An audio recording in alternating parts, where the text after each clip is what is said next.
It's hard to call Bladee and Drain Gang music as a whole inaccessible in 2024. Their thing, the unique approach to vocals and production, may need some adjusting to, but once you're familiar, you'd find records, especially later in their careers, to be full of catchy, straight-up pop sensibilities. That is not to say what they're doing is redundant Billboard's Top 100 drivel like Katy Perry or something. I mean, obviously, we made a whole damn channel. Just that Drain music's appeal has been pretty apparent ever since I'd say Bladee got hit by lightning in 2019. I decided to turn to Jesus. No, I'm not making that up. But among Blade's 2020s output, there's one album which defied that general trend towards approachability in a way I still don't think we fully appreciate.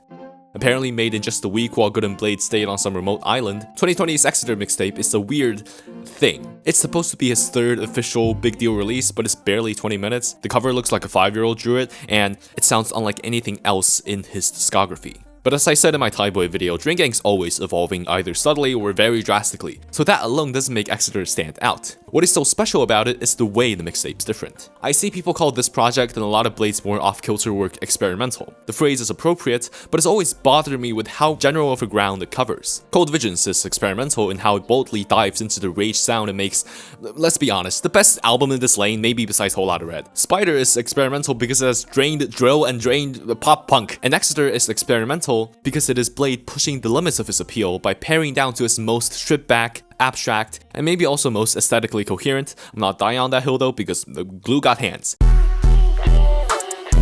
Even with autotune being one of his trademarks, his vocals have never been so processed with autotune than on this album, manipulating his falsettos and high notes into something that feels like Bladee mutated, or Bladee, the biblically accurate version. The beats retain the whimsy and carefree melodies that's typical of Drain Gang, but instead of soft trap drums and synths, blunt 808s and distorted bells dominate the eerily spacey mix, which lets you viscerally feel the usual cloud-like atmosphere being sucked out of these tracks and replaced with a sense of rustiness. The beats just feel really rusty, like I've left them in a drawer for 500 years. That added with the music box sounds and the bells just creates a very unique, warped fairy tale slash acid trip aesthetic that thrives on its seeming simplicity. And I'm sorry for talking shit ever about the cover, it's great. And when it is interrupted by a rare synth like on DNA Rain or Imaginary, it feels like I'm opening a cursed treasure chest and a bunch of ghost clowns come out to wail and serenade me. Am I making sense? It's hard to describe music this visceral, well, more visceral compared to most other Drain Gang stuff, but that's really what makes Exitor so fascinating. How it feels counterintuitive in both successfully crafting a distinct sound palette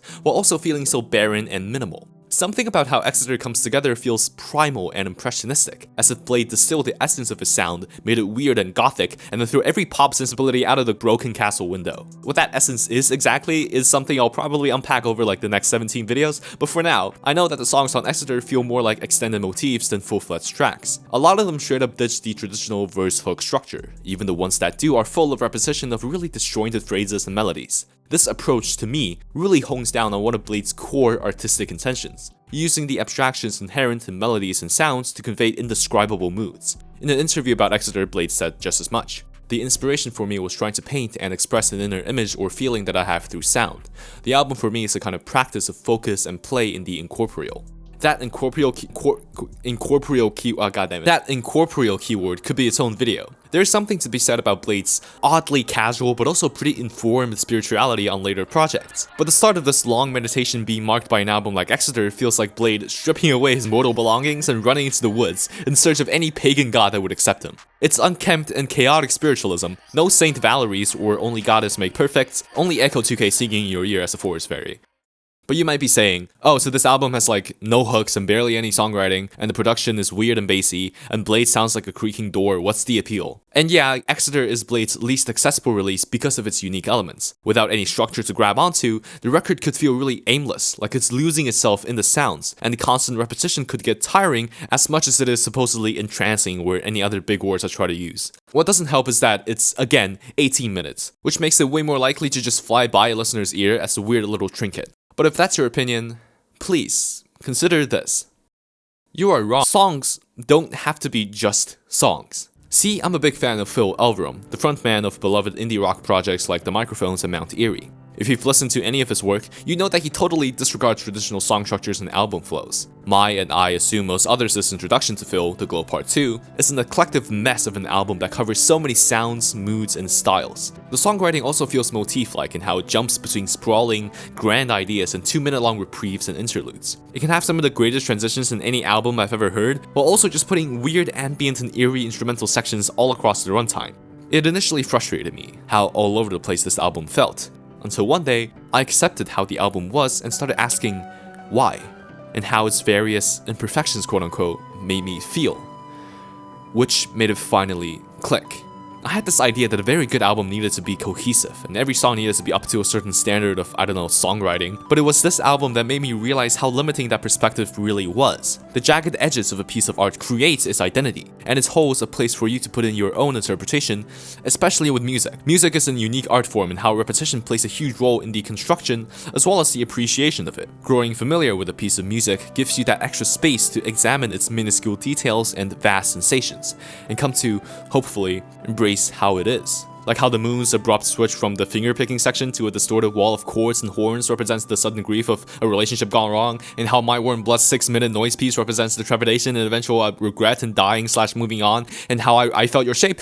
It makes me want to cry. But again, be aware that I am just an idiot on the internet. I'm not saying that you'll like Tom MacDonald the 50th time you listen to him. Sometimes music just doesn't appeal to your very personal interests, and that's fine. All I'm saying is that when Phil's latest album, Night Palace, came out, and it's full of songs that are even more like motifs because he pretty much just wrote soundtracks to his poems, I was able to appreciate its unconventionality and love it for the brilliant piece of work I interpret it to be, even if I probably can't pick out more than 3 songs from it I'd want in a playlist. Music can be anything. It doesn't have to be a verse-hook-verse pop song. It can be a 12-minute spoken word piece about nature and death, and there's a gong somewhere. And that's what makes it so beautiful.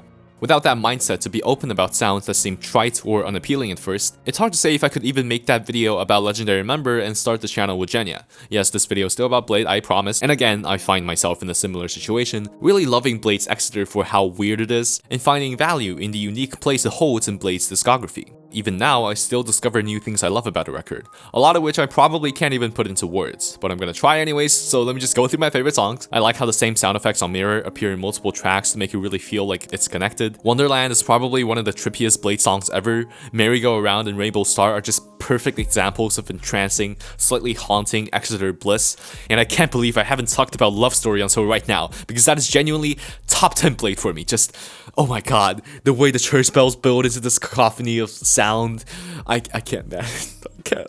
So, what have we learned with this video?